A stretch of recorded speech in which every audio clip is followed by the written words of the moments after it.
যখন মাইয়েতকে কবরে শোয়ানো হয় তখন সে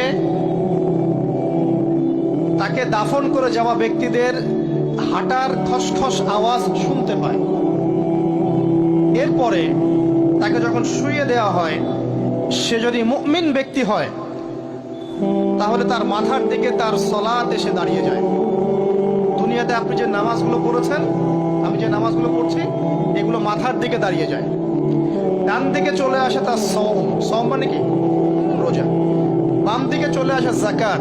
তারপরে পায়ের দিকে চলে আসবে তার আত্মীয়তার সম্পর্ক রক্ষার ইবাদত, তার এই যে অন্যান্য দান সদকা, তার নফল আমল, তার তাসবিহ তাহলিল, তার কোরআন তেলাওয়াত ইত্যাদি পায়ের দিকে চলে আসবে। এখানে একটা হাদিস এসেছে, সূরাতুল মুলক যে ব্যক্তি রাতের বেলা তেলাওয়াত করবে, কোন সূরা ভাই? তাবারাকাল্লাযী বিয়াদিহিল মুলক ওয়া হুয়া আলা কুল্লি শাইইন কাদির। এই সূরা যে ব্যক্তি রাতের বেলা করে তেলাওয়াত করবে, ইনশাআল্লাহ সূরা মুলক কবরে তার সাথে থাকবে এবং কবর আযাব থেকে সূরা মুলক তাকে বাঁচাবে ইনশাআল্লাহ। আমি বুঝাচ্ছি যে কি অবস্থাটা হবে। এবার দুজন ফেরেশতা মাথার দিক থেকে আসবেন, আসতে চাইবেন, সালাত বলবে এখান দিয়ে আসা যাবে না, এদিক দিয়ে আসা যাবে না। ডান দিক দিয়ে আসতে চাইবেন, এদিক দিয়ে আসা যাবে না। বাম দিক দিয়ে আসতে চাইবেন, যাকাত বলবে এদিক দিয়ে আসা যাবে না। পায়ের দিক দিয়ে আসতে চাইবেন, আমলগুলো বলবে এদিক দিয়ে আসা যাবে না। তারপরেও তারা আসবেন, চোখগুলো হবে নীল এবং কালো বর্ণের, নীলাপ চোখের, কালো। মুনকার নাকি? উঠে বসিয়ে দেওয়া হবে। এবার তিনটা প্রশ্ন। প্রথমে প্রশ্ন হচ্ছে কি, মান রব্বুক, তোমার রবকে? তখন মুমিন বান্দা বুক ফুলিয়ে বলবে রব্বি আল্লাহ, আমার রবকে আল্লাহ। পৃথিবীতে যে ব্যক্তি আল্লাহর সাথে শিরিক করে নাই, আল্লাহ তাওহীদের উপর থেকেছে এবং তার উপরে মৃত্যুবরণ করেছে, ইনশাআল্লাহ সে ব্যক্তি এর উত্তর নির্দ্বিধায় দিতে পারবে ইনশাআল্লাহ। আর দুনিয়াতে যে বা যারাই আল্লাহর সাথে শিরিক করবে, আল্লাহর সাথে শিরকের পাপে লিপ্ত হবে, ওই অবস্থায় মারা যাবে, তাওহীদের উপর থাকবে না, কোশ্চিন কালেও মান রব্বুক উত্তর দিতে পারবে না। তারপরে প্রশ্ন হয়ে যাবে মা দীনুক, তোমার দিন কি ছিল? মুমিন বান্দা উত্তর দিবে কি? দীন ইসলাম, আমার দিন ছিল ইসলাম। এখানে শুনে রাখেন, পৃথিবীতে যারা ইসলামকে পরিপূর্ণরূপে পালন করবে তারাই এই উত্তর দিতে পারবে ইনশাআল্লাহ। যারা ইসলামকে ঠাট্টা বিদ্রুপের হাসি তামাশার পাত্র বানিয়েছে, মন চাইলে কিছু করি, মন চাইলে কিছু করি না, সহজগুলো একটু আমল করি, বাকি কিছুর আমল ধারি না, হ্যাঁ, নামাজ পড়ি, সুদ ছাড়তে পারি না, ঠিক আছে, বছর বছর ওমরা করি, এদিকে ঘুষ দুর্নীতি ছাড়তে পারি না, ইসলামকে ঠাট্টা তামাশার পাত্র বানিয়েছে, এরা কোশ্চিন কালে উত্তর দিতে পারবে না মা দীনুক।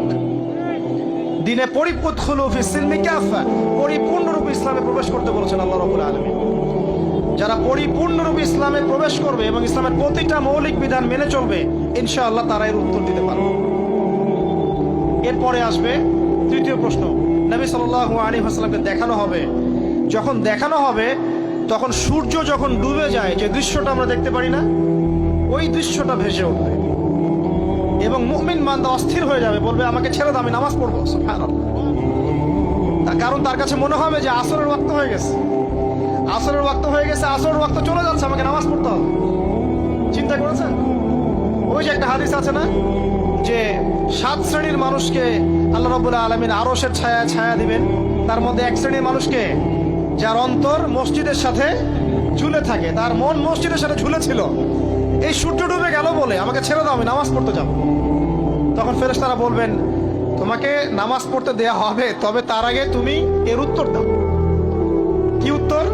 এই ব্যক্তির দিকে তাকাও। তখন নবী সাল্লাল্লাহু আলাইহি ওয়াসাল্লামকে দেখানো হবে, সাল্লাল্লাহু আলাইহি ওয়াসাল্লাম দরুদ পড়বেন। বলা হবে যে এই ব্যক্তির সম্পর্কে তোমার কি ধারণা? মান হাযা রাজুলু বুইসা ফীকুম, এই ব্যক্তি কে, যাকে তোমাদের কাছে পাঠানো হয়েছিল? মুমিন ব্যক্তি নির্দ্বিধায় বলে দিবে যে তিনি হচ্ছেন আমার নবী মুহাম্মদুর রাসূলুল্লাহ সাল্লাল্লাহু আলাইহি ওয়াসাল্লাম। দেখুন, পৃথিবীতে যে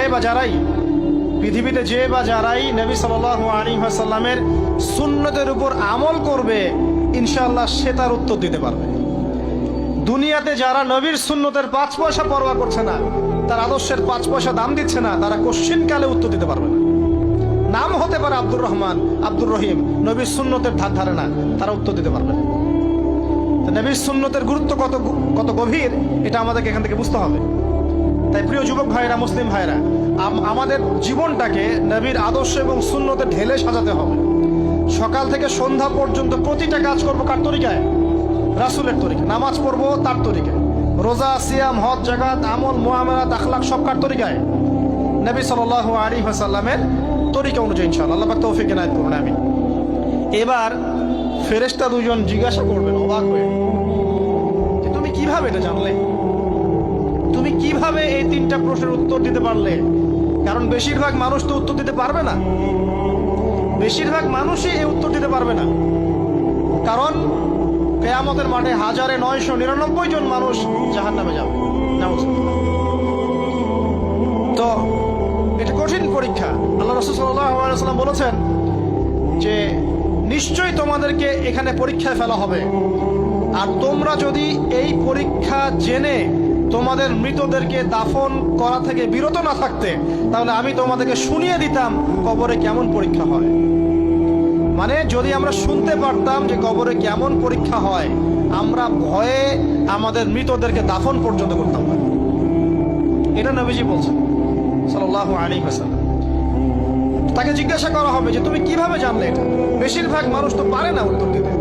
তখন সেই ব্যক্তি বলে বসবে, সেই ব্যক্তি বলবে যে করাতু কিতাব আল্লাহ, আমি আল্লাহর কিতাব এই কোরআন পড়েছি।